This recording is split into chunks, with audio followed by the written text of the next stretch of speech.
పరిపాలన చూస్తే ప్రజలు ఇప్పుడు ఎందుకంటే చాలా మంది పవన్ కళ్యాణ్ బాగా చేస్తా అని చెప్పి ఓటేసి గెలిపించారు.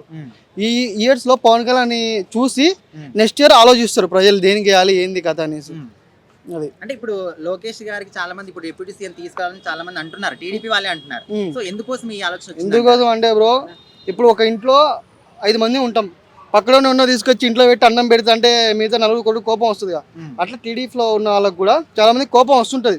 అబ్బాయి ఎవరినో తీసుకొచ్చి పవన్ కళ్యాణ్ వేరే పార్టీని తీసుకొచ్చి డిప్యూటీ సీఎం గా పెట్టిర్రు, అదేదో నా వాళ్ళ అబ్బాయి ఉన్నాడు ఆయన పెడితే మనకు మేలు కానీ అట్లా ఆలోచిస్తారు కదా. ఈ ఆలోచన ఏదో ఫస్ట్ వచ్చినుంటే అప్పుడే చేసేవాళ్ళు కదా అని కొంతమంది అంటున్నారు. ఫస్ట్ కావాలంటే జనసేన నుంచి కొంచెం ప్రయారిటీ ఉంది అంటే పబ్లిక్ రీచ్ అవుతాడు అని కొంచెం యాడ్ చేసుకున్నారు. యాడ్ చేసుకుని ఇప్పుడు గెలిచిరు. అది అంటే ఇప్పుడు జనసేన వచ్చింది కాబట్టి కూటమికి బలం ఉంది. ఒకవేళ వెళ్ళిపోతే కూటమి మళ్ళీ పడిపోతుంది అంటున్నారు. చెప్పలేం బ్రో, ఎందుకంటే మేజర్ గా వచ్చింది కూడా మనకి జనసేన పార్టీ నుంచి బాగా వచ్చాయి ఓట్స్. సో విడిపోతే మాక్సిమం పోవచ్చు.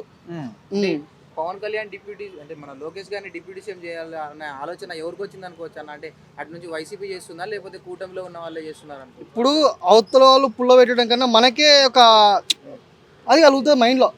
వాళ్ళు ఎవరో వచ్చి మన సొమ్ము తింటారు, వాళ్ళు మన కుర్చీలో కూర్చుంటారు, అదేదో మనమే కూర్చోడదాం మనోన్ని అని చంద్రబాబు నాయుడు కావచ్చు, ఆ పార్టీలో ఉన్న నాయకులకు రావచ్చు. అది అంటే పవన్ కళ్యాణ్ గారికి వచ్చే మంచి పేరు తట్టుకోలేకపోతున్నారు. అది కరెక్టే బ్రో. మరి ఎవరు తట్టుకుంటారు చెప్పు? ఇంట్లో సొంత కొడుకుని తట్టుకోలేకపోతున్నారు, పక్కన తీసుకొచ్చి పెడితే ఎవరు తట్టుకోలేరు. అదే రాజకీయం అంటే ఇక గెలవక ఒక మాట మాట్లాడితే గెలిచాక ఒక మాట మాట్లాడతారు. చంద్రబాబు నాయుడు గారు ఉండగా పవన్ కళ్యాణ్ సీఎం గా చూడొచ్చా? పవన్ కళ్యాణ్ సీఎం గా చూడొచ్చు అంటే చచ్చిపోయినాక చూస్తాం లేదు తెలియదు కానీ ఉన్నప్పుడు చూడాలి డిప్యూటీ సీఎం గా. అంటే లోకేష్ ని సీఎం చేయకుండా పవన్ కళ్యాణ్ సీఎం చేయడానికి చంద్రబాబు నాయుడు గారు మద్దతు పలుకుతారా? మళ్ళీ చెప్పండి. లోకేష్ ని సీఎం చేయకుండా పవన్ కళ్యాణ్ గారిని సీఎం చేయడానికి చంద్రబాబు నాయుడు గారు మద్దతు పలుకుతారా? ఎవరికి సపోర్ట్ చేస్తారు? అసలు ఆయన ఎందుకు చెప్తాడు? నేనే సీఎం అంటాడు చంద్రబాబు నాయుడు. ఆయన దిగిపోయి మళ్ళీ నా కొడుకుని కూర్చోడతా అని చెప్తాడా? ఉన్నప్పుడే కూర్చోయట్లే, ఇక పవన్ కళ్యాణ్ కూర్చోడతా ఎట్లా చెప్తాడు? చెప్పండి, కష్టం. సో ఓవరాల్ ఇప్పుడు కూటమి ప్రభుత్వం పరిపాలన ఎట్లుందంట? పర్లేదు బ్రో, బెటరే కొంచెం. అయితే ఆంధ్రాలో మాది ఆంధ్రానే, కొంచెం చాలా న్యాయంగా ఉంది ఇప్పుడైతే ప్రస్తుతానికి, పర్వాలేదు. అంటే చాలా నెగిటివిటీ వచ్చింది 1 year కి అని అంటున్నారు. ఎందుకోసం 1,72,000 కోట్లు తీసుకొచ్చిండు దావోస్ నుంచి తీసుకొచ్చిన కాబట్టి పెట్టుబడులు మంచిగానే ఉన్నది. మీకేమో ఎట్లా చెడ్డగా అనిపించిందో చెప్పండి మీరు మళ్ళీ. అంటే వాళ్ళు వీళ్ళు జెండు బాంబులు పట్టుకొని తిరుగుతున్నారు కదా. ఎవరు జెండు బాంబులు పెట్టుకొని తిరిగింది? బీజేపీ వాళ్ళ జెండు బాంబులు బీఆర్ఎస్ వాళ్ళకి ఈనోళ్ళు పంపించినాం కదా, వాళ్ళు కూడా వేసుకున్నారు. అందుకే మేము జెండు బాంబులు తీసుకున్నాం. ఖచ్చితంగా 4 పథకాలు అయితే అందినాయి. ఇంకా 2 పథకాలు ఖచ్చితంగా రాబోయే రోజుల్లో ఖచ్చితంగా అందుతున్నాయి. అంటే ఇదొకటి ఏంటంటే ఫస్ట్ ఏమంటారు దాన్ని, ఫస్ట్ ఒక మండలానికి కోసం అని చెప్పేసి ఒక మండలంలో ఒక గ్రామం సెలెక్ట్ చేసుకున్నాం. దానికి రైతు బంధు అదే రైతు భరోసా అని ఇప్పుడు పెట్టిండ్రు. రైతు భరోసా అది ఇచ్చిన తర్వాత సైమల్టేనియస్గా అన్ని గ్రామాలకు వస్తాయి. అంటే సైమల్టేనియస్గా పెంచుతామన్నా, ఏదైనా కూడా ఒకటేసారి కాదు కదా, ఆర్థిక పరిస్థితి ఉన్నట్టుంటా.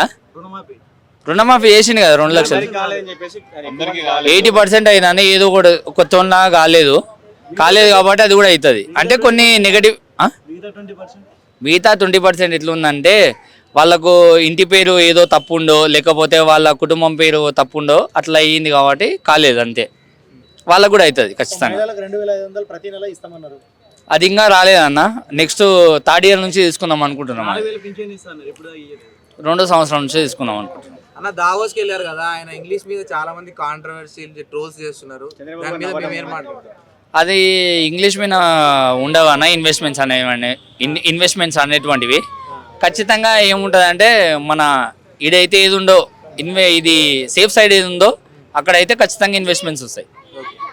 అంటే కేటీఆర్ గారి ఐటీ మినిస్టర్ ఉన్నప్పుడు మంచిగా ఉంది, అసలు ఇప్పుడు ఎవరు వచ్చారు ఎవరు శ్రీధర్ బాబు కూడా మంచిగానే చేస్తారు కదా అన్న ఐటీ మినిస్టర్. వాళ్ళ భార్య కూడా ఇదేంది అది IAS ఆఫీసరే.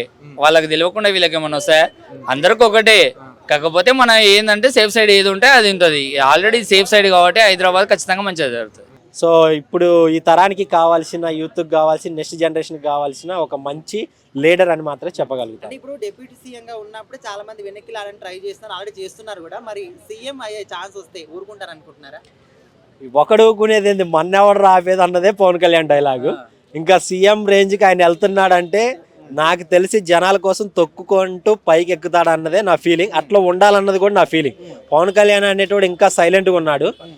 ఈ ఇప్పుడున్న తరానికి, నెక్స్ట్ భావి తరాలకు, భవిష్యత్ తరాలకు ఒక మంచి నాంది, నెక్స్ట్ ఒక మంచి ఒక బిల్డింగ్స్ కానీ, రోడ్స్ కానీ, నెక్స్ట్ ఉన్న వాళ్ళకి ఉద్యోగాలు కానీ, విద్య కానీ, వైద్యం కానీ, ఇలాంటివన్నీ ఆయన థాట్స్లో ఉంటాయి. ఎక్కువ ఆయన చెప్తూ ఉంటారు బుక్స్ ఎక్కువ చదివానని.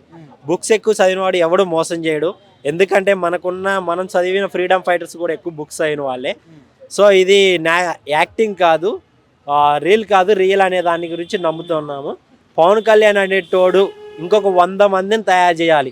అతనే ఒక అసెంబ్లీలో ప్రతి ఎమ్మెల్యేని, ఎంపీని తయారు చేయాలి అనేదే నా కాన్సెప్ట్. ఇప్పుడున్న వాళ్ళు కంటే యంగర్ జనరేషన్ని ఆయన ప్రోత్సహించి ముందుకు తీసుకురావాలనేది కాన్సెప్ట్. అది ఇప్పుడున్న కూటమిలోనే ఇట్లాంటి ఇష్యూస్ జరుగుతున్నాయి వల్ల కదా.